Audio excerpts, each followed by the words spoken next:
ನಮಸ್ಕಾರ ಸ್ನೇಹಿತರೆ. ಚೆನ್ನೈ ವಿರುದ್ಧ 27 ರನ್ಗಳ ರೋಚಕ ಗೆಲುವು ಸಾಧಿಸಿ ಆರ್ಸಿಬಿ ಪ್ಲೇ ಆಫ್ಗೆ ಎಂಟ್ರಿ ಕೊಟ್ಟು ಚರಿತ್ರೆಯನ್ನೇ ಸೃಷ್ಟಿಸಿದೆ. ಇದು ಕೆಂಪು ಸೈನ್ಯದ ಆರ್ಸಿಬಿಯ ಹೊಸ ಅಧ್ಯಾಯ. ಚೆನ್ನೈ ವಿರುದ್ಧ ಮಹಾ ಗೆಲುವು ಸಾಧಿಸಿ ಪ್ಲೇ ಆಫ್ಗೆ ಎಂಟ್ರಿ ಕೊಟ್ಟಿದೆ.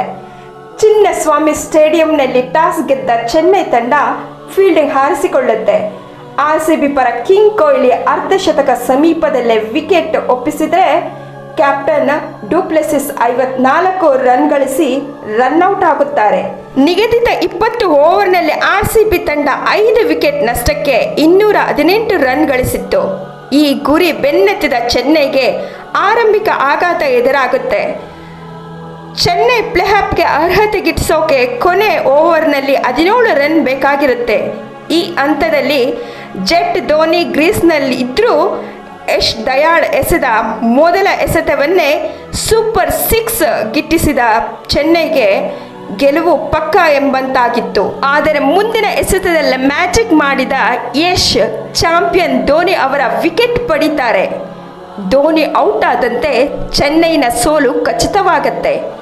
ಆರ್ಸಿಬಿ 27 ರನ್ಗಳ ರೋಚಕ ಗೆಲುವು ಸಾಧಿಸಿ ಆರ್ಸಿಬಿ ಸೈನ್ಯದಲ್ಲಿ ಸಂಭ್ರಮ ಮುಗಿಲು ಮುಟ್ಟುವಂತಾಯಿತು. ಆರ್ಸಿಬಿ ತಂಡ ಪ್ಲೇ ಆಫ್ ಗಿಟ್ಟಿಸಿ ಇಡೀ ಮೈದಾನ ಸುತ್ತಿದ ಆರ್ಸಿಬಿ ಸೈನ್ಯದ ತವರಿನ ಕೊನೆಯ ಪಂದ್ಯ ಆಗಿದ್ದರಿಂದ ಅಭಿಮಾನಿಗಳಿಗೆ ಪ್ರೀತಿಯ ನಮನ ಸಲ್ಲಿಸಿದೆ.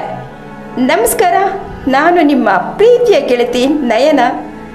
ಈ ಸಲ ಕಪ್ ನಮ್ದೆ, ಏನಂತೀರಾ?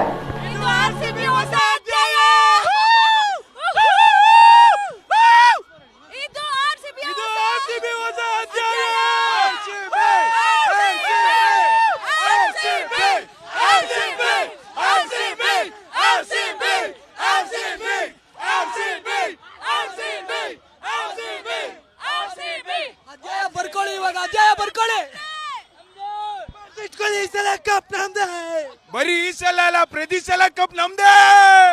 Big thank to MS, he did and he tried so hard. Thanks for that big man. One last. Hats off to MS.